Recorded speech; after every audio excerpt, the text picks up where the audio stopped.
Bom, vamos iniciar com o conceito de racismo. O racismo é uma forma de preconceito ou discriminação motivada pela cor da pele ou origem étnica. Nos dias atuais, o preconceito racial tem servido de pretexto para motivar agressões físicas ou verbais, além de causar dano moral e até perseguições e prisões injustas de pessoas, principalmente dos negros. Desse modo, cabe analisar as três formas em que o racismo pode ocorrer. Primeiramente, é quando há um crime de ódio ou discriminação racial direta. Essa forma de manifestação do racismo, ela é mais evidente. Trata-se de situações em que as pessoas são difamadas, violentadas ou têm o acesso a algum tipo de serviço ou lugar negado por conta de sua cor ou origem étnica. Segundo, a gente tem o racismo institucional. Ele é menos direto e evidente. Essa forma de discriminação racial, ela ocorre por meios institucionais, mas não ocorre de uma maneira explícita. São contra indivíduos devido à sua cor. São exemplos dessa prática racista as abordagens mais violentas da polícia contra pessoas negras e a desconfiança de agentes de segurança e de empresas contra pessoas negras, sem justificativas coerentes. Terceiro, temos o racismo estrutural. Ele está cristalizado na cultura de um povo, de um modo que muitas vezes ele não parece racismo. A presença do racismo estrutural pode ser percebida na constatação de que poucas pessoas negras ou de origem indígena ocupam cargos de chefia em grandes empresas, de que nas melhores universidades a maioria dos estudantes são brancos, ou quando há utilização de expressões linguísticas e piadas racistas. Nesse mesmo contexto, a Lei nº 7.716, de janeiro de 1989, torna crime qualquer manifestação que exclua ou discrimine pessoas em função de sua cor, etnia ou raça. Conhecida como Lei Antirracismo, essa medida jurídica, que representa um enorme passo na luta pela igualdade racial no Brasil, prevê penas de prisão a quem cometer crimes de ódio ou intolerância racial. Entretanto, apesar do racismo ser considerado um crime, ações que se configuram como preconceito racial ainda ocorrem no Brasil odierno, cabendo analisar como a construção histórica do país corrobora para a problemática. Racismo é o preconceito e discriminação direcionados a quem possui uma raça ou etnia diferente, define o dicionário. No Brasil, essa palavra ganhou forma com a chegada de cerca de 5 milhões de africanos, traficados pelos portugueses entre os séculos XVI e XIX. Para entender a atual configuração social brasileira, e principalmente o racismo, sociólogos e historiadores recorrem ao nosso passado. Um período muito importante nesse processo de desenvolvimento foram as 3 décadas que sucederam a abolição da escravidão. Nesse período, é possível observar o que ocorreu com a população ex-escrava da área urbana e rural. A falta de ações públicas para integrar esses trabalhadores à sociedade foram determinantes na história de marginalização que se segue até os dias atuais. O incentivo às imigrações europeias, os projetos de branqueamento da população, a promoção do racismo como ideologia, a exclusão das populações negras do acesso à terra e o baixo nível de investimento em educação para essas pessoas agiram como fatores que continuaram produzindo e reproduzindo a marginalidade das populações negras no Brasil. Essa sociedade escravocrata é ilustrada pelo renomado escritor e sociólogo pernambucano Gilberto Freire, em seu livro Casa Grande Senzala, em que há 2 pontos distintos: as casas grandes, propriedades extensas e lucrativas cujos donos eram brancos, que levavam uma vida confortável, e as senzalas, habitações dos escravos negros, que trabalhavam sem receber e não possuíam uma possibilidade de ascensão social.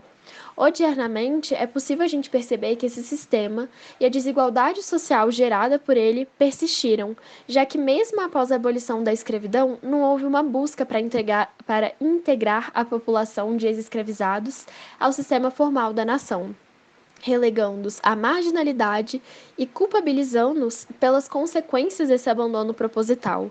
Desse modo, milhares de negros sofrem com a falta de oportunidade e igualdade e com a violência. A abolição só trouxe uma liberdade jurídica, Socialmente, os ex-escravos e seus descendentes permaneceram inferiorizados.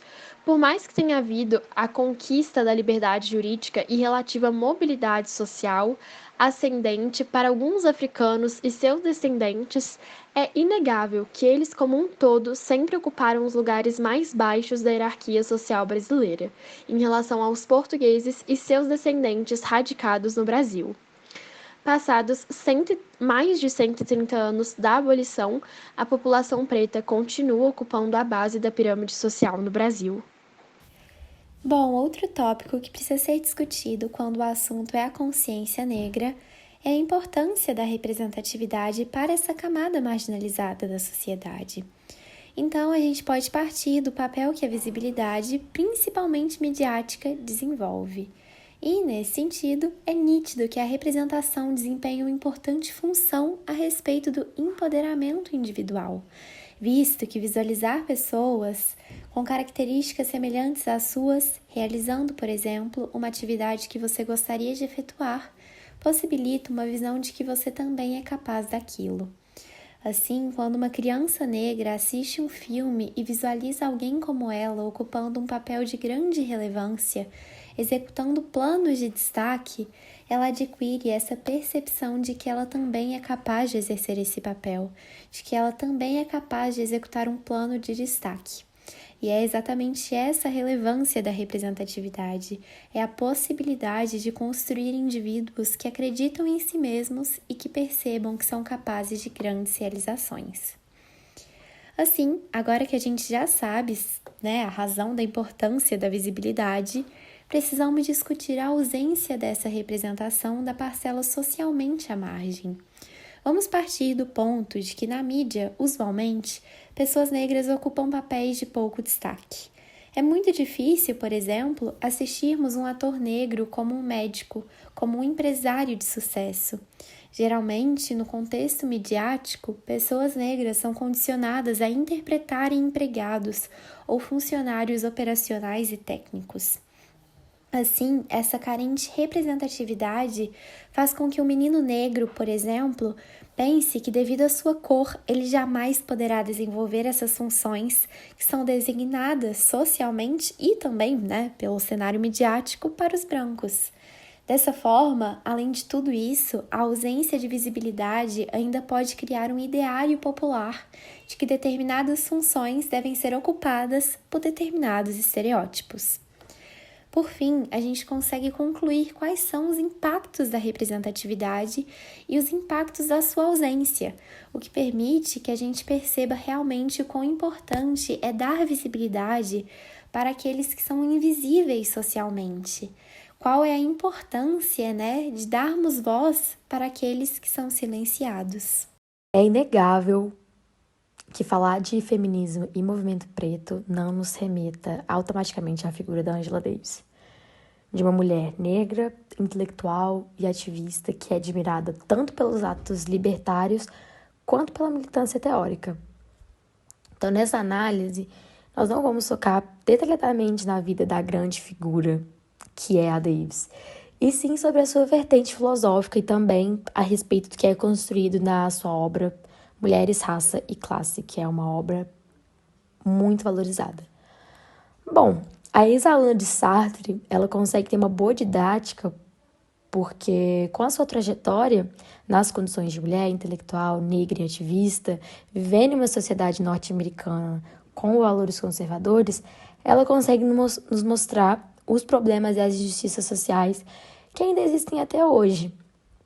Com isso, o livro, que agrupa muitos dos seus artigos, foca em abordar pautas como escravidão e racismo, condições das mulheres pobres e negros, mas, sobretudo, ela foca mais nas lutas feministas e abolicionistas nos Estados Unidos.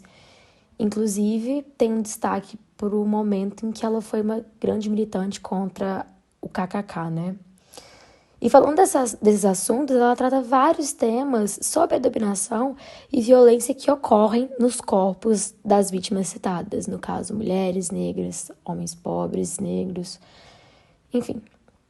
Ela ressalta, inclusive, a luta para sobreviver. luta que as minorias tiveram que enfrentar para provar que as mulheres e negros são portadores de direitos básicos. Porém, como a sociedade insere as pessoas de forma diferente, as lutas possuem singularidade. A luta é diferente conforme o contexto. Mulheres brancas não vão ter as mesmas pautas do feminismo negro. Homens pretos não terão as mesmas pautas de mulheres negras.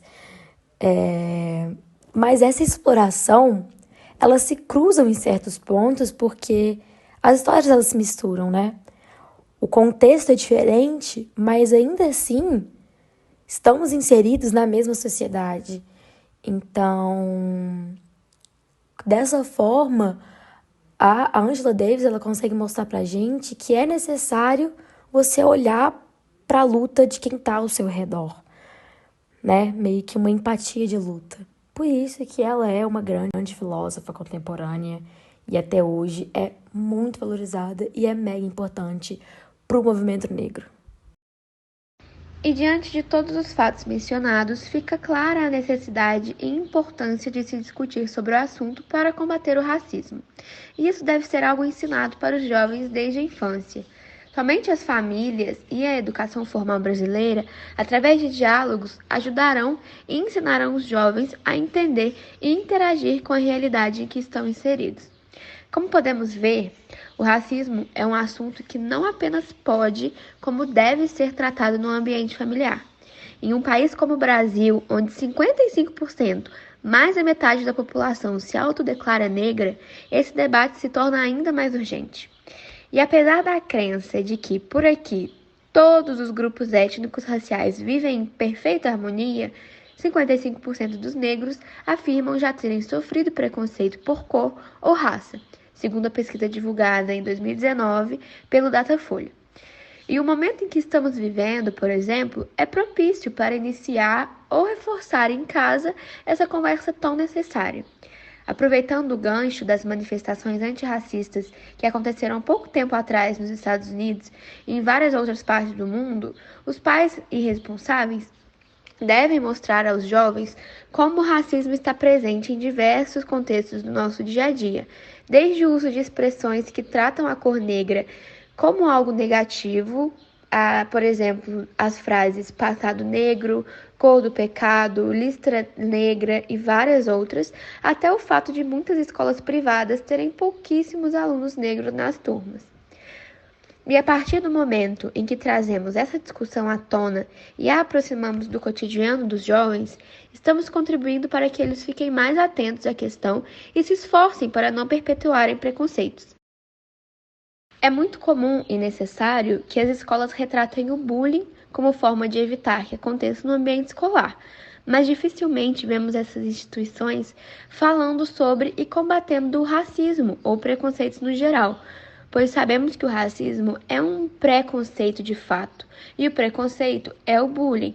E é claro que é muito importante que as escolas combatam o bullying, mas o racismo, algo tão frequente na realidade brasileira, tem a mesma importância e, novamente, é algo que tem que ser prezado desde a infância para que nossas crianças não se tornem adultos racistas, pois, além de tudo, racismo é crime.